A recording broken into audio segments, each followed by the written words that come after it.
ओडिशा भली एक सुंदर राज्य में आज को दीर्घ 25 वर्ष धरी शासन करुथिबा अपराग सरकार सबु क्षेत्र में महादुर्नीति करुछि। ओडिशार विद्यालय महाविद्यालय मानकरे केवल सबुज रंग बोली निजर प्रचार प्रसार करी चलिछंती। विद्यालय गुड़िकरे शिक्षक नाहांती, महाविद्यालय गुड़िकरे अध्यापक नाहांती। ओडिशार कोटिएरु अधिक युवक दादन खटिबाकु जाउछंती।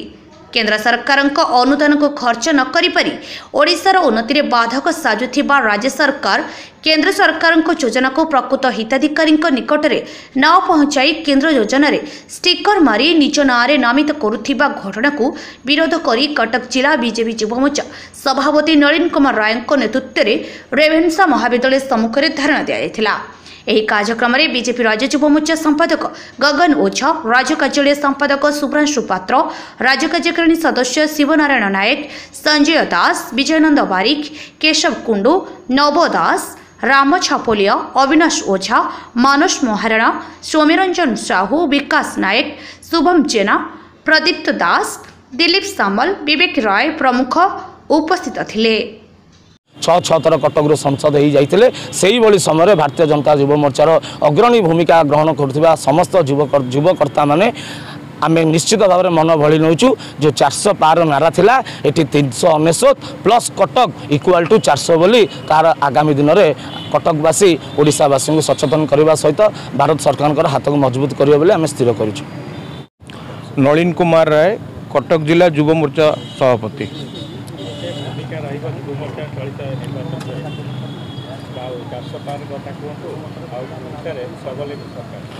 देखु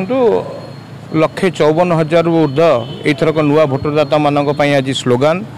तांकर बयस अनुक्रमे प्रति वर्ष 5 वर्ष जो नुआ भोटरदाता दियंती ए वर्ष ओडिशा रु हमर प्राय 1.5 लाख रु 2 लाख पाखापाखि पिला दौरान तेणु प्रत्येक यूनिवर्सिटी रे आज जो युव चौपाल कार्यक्रम अनुष्ठित होईची सरकार विरुद्ध में वर्तमान सरकार कौन प्रकार स्थानीय टू आरंभ करी कौन आमर दादन श्रमिक बढ़ी जाइछंती, बेकार युव युवती माने वर्तमान बढ़ी जाइछंती तेणु तांकु नियुक्ति करा जिबा पई आमर ए स्लोगान। तेणु आसंता डेट रे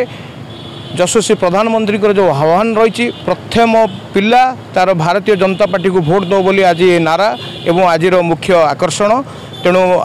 सरकार जदि गठित हम ताले ओडिशा रे चेंज हो बोली आम आशा रखुचु। तेणु प्रत्येक पिला भारतीय जनता पार्टी को भोट दो बोली आज ये मीटिंग रो मुख्य आकर्षण होइछु। जनता युव मोर्चार राज्य संपादक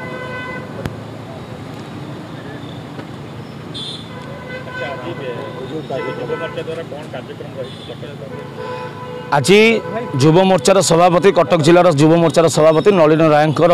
उपस्थित तथा तत्वावधान में कटकर बहु युव समाज एठार उपस्थित थिले तथा ओडिशार जो अपारगता सरकार 25 वर्ष रे युव बंधु मानक पई कौन करिछि आपण देखुथिबे। अध्यापक नाहांती कॉलेज रे ग्रीन कलर मारिकी ताकू बिजू कॉलेज बोली नामित कर साराणी। प्रबल स्कूल अच्छी ओडिशा सरकार नेतृत्व में आपण देखुथिबे केवल कांथ बाड़ू आरंभ करके बिजू बाबू प्रतिमूर्ति सेठी जेतबेले स्थापन करछन्ती सेठी गोटे भल शिक्षित सार टे ना तथा जन शिक्षक ना आम जदि प्रत्येक मुहूर्त प्रत्येक समय ओडिशा को देखा तेज आप देखुए 25 वर्ष जो अपारगता सरकार ओडिशार किसी भी से स्वप्न को साकार कर पारना जिते 25 वर्ष है गोटे मुंडे थिला कि आम बिजू बाबू स्वप्न को साकार करूँ। आज्ञा 25 वर्ष हो गला आप बिजू बाबू स्वप्न को साकार कर पारे आगामी दिन में तो आज्ञा पुणी जेजेक स्वप्न पूरण करने पांडियन बाबू आसीगले यार दृढ़ जवाब भारतीय जनता युव मोर्चा देवे और आसंता जो राज्य इलेक्शन अच्छी से इलेक्शन रे निहाती भाव डबल इंजिन सरकार ओडिशा रे हबो एवं नरेंद्र मोदी जो आभास थिला तथा जो विकसित भारत जो वार्ता अच्छी एवं केंद्र सरकार हाथ को मजबूत करिवार जो नारा अच्छी ताकू ओडिशार जनसाधारण ग्रहण कर सारी और ओडिशार भारतीय जनता युव मोर्चार समस्त कार्यकर्ता ये जो राजनीतिक समय तार सारथी बनइबे ये जो राजनीतिक रथ हिसाब से जो दौड़ ए चली तार प्रत्येक सदस्य तथा प्रत्येक युव मोर्चार कार्यकर्ता जन जन सारथी भाव में जो अब की बार 400 पार जो नारा प्रधानमंत्री देइचंदी से नारा किबळी सफल हेबो एवं कटक जेहेतु आज ये कार्यक्रम होउची। कटक प्रताप चंद्र सेनापति रिपोर्ट, गूगल न्यूज।